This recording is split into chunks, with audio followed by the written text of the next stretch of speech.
بفرما بابا خان. گفتی موز ندارم قطار کشیده تا آخر. بریم.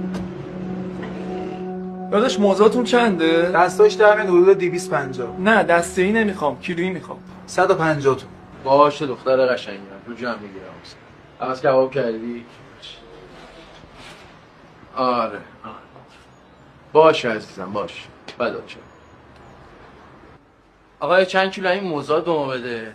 کیوی چند کیلو اون بده. پرتقالام خوبا رو بزدم دست واسم. قربون دستت. چش قرآن رو چشم.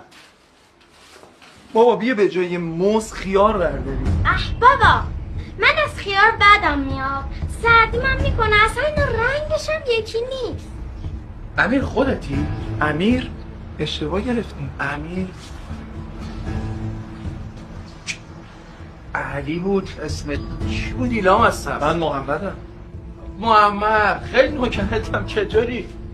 یادش قمت نباشه صدات فقط در نیاد خوبی بسه چه خبر؟ در به در دنبال تیم و بچه ها این بابات رفیق دوران دبیرستان من ها داداش هرچی واسه ما میذاری واسه ایشون هم چربشو بذار نه داداش یعنی چی؟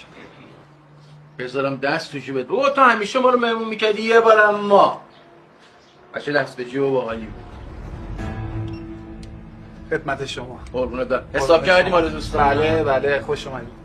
محمد جان این کارت منه بی معرفت سر به ما بزن دختر خوشگل رفیقتون بود؟ نه رفیق شدیم. چون چند کیلو میوه براتون خرید؟ نه چون آبرومو جلوی دخترم خرید.